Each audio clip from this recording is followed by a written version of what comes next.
I tried to do this last Shabbat around the pool in Cabo San Lucas, but nobody wanted to pay attention to me.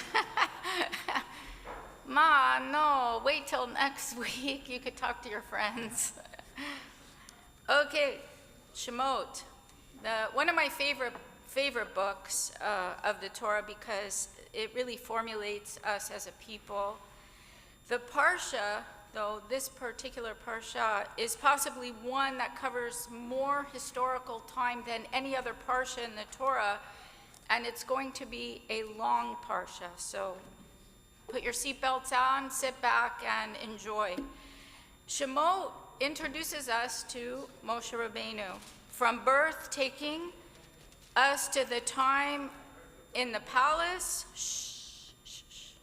his running away to Midian, finding his new family, his wife, father-in-law, children, meeting God, his return to Egypt, and along the way somewhere he meets up with his brother Aaron again, and finally meeting Pharaoh. This Parsha could easily have been divided into 3 parshiot. There are too many subplots to mention in this summary, too many important, familiar stories. I can't touch upon all of them. This is a Parsha that will seem very familiar to you. We also are presented with something very important here, the most important thing, and that is God's special relationship with Moshe. Very special. And the storyline from birth until he is grown, and then he strikes down and hides a person in the sand.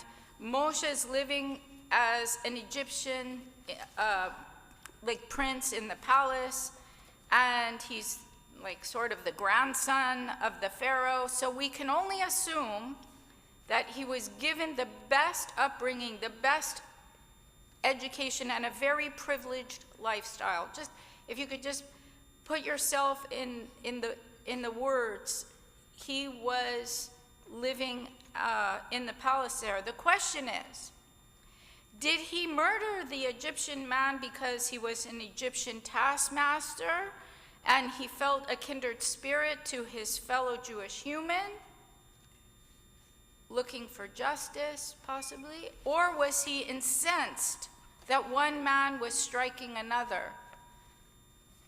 There's a word justice here on both sides. Think about that.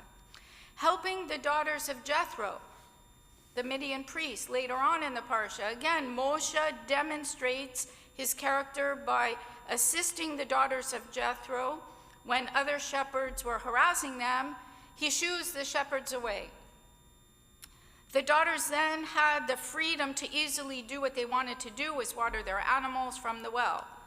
And they welcome Moshe into their home. He marries Zipporah, and they have 2 sons. One name is Gershon, also Annette's grandson. Oh, sorry, Annette. For Moshe says, I was a stranger in a foreign land. Again, justice. The incident here was that people were harassing these women. Justice, think of that. Was this famous sentence, I have been a stranger in a foreign land, the fact that he was in Midian with his wife's family and not in Egypt? Or was it because he felt connected to God of the Israelites and he saw the need for justice? The end of the 2nd chapter in Shemot shifts focus to God and Moshe's relationship. God acknowledges, I have heard the cries of the people, and I am mindful of their suffering. I am here to rescue them and bring them to a better place, a place flowing with milk and honey. Yisrael, right? Jerusalem. That's in chapter 2. Now, chapter 3 is the auspicious story of the burning bush.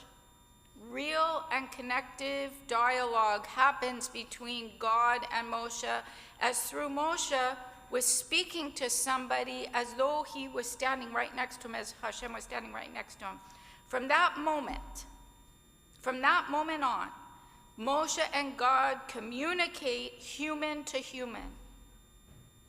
The burning bush, very powerful story.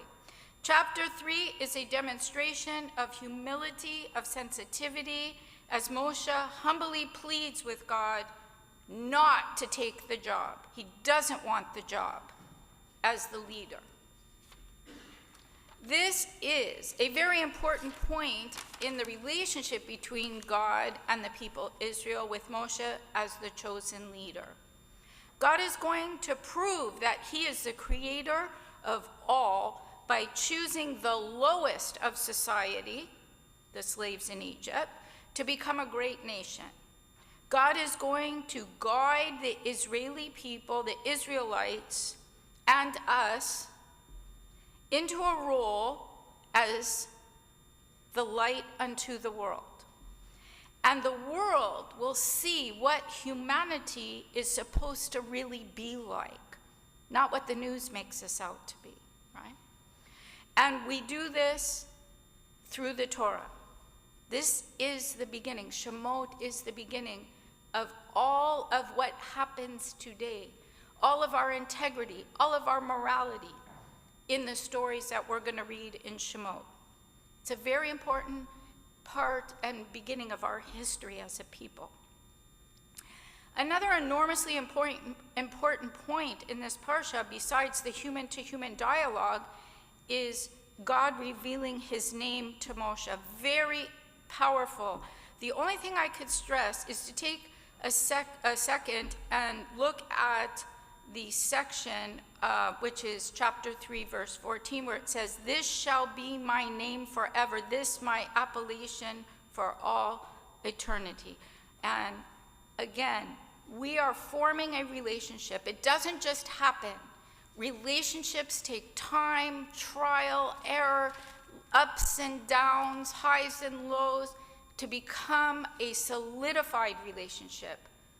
And like in any relationship, and like in any I want to say marriage, because that's where I think, it takes a beginning, a middle, and there will always be an end. God and Moshe talk. He tells Moshe his plan. Moshe is highly uncomfortable because he really doesn't want this job. God assures him that he will have all the resources he needs. He's overwhelmed, Moshe, and rightly so, and he needs assurance and the answers to so many questions that he has. And God promises him, "I will be with you, and I will be with Aaron as you speak, and I will tell both of you what to do." Chapter 4, verse 16, I don't make this up.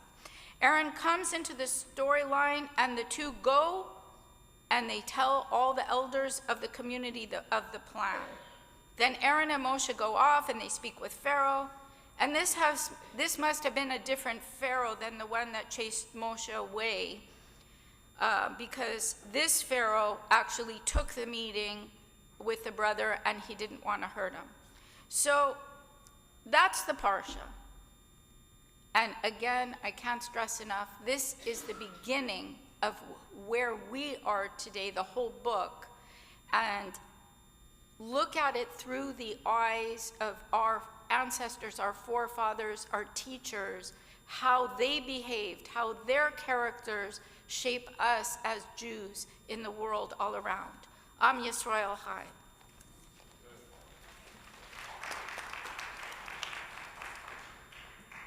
Page 317.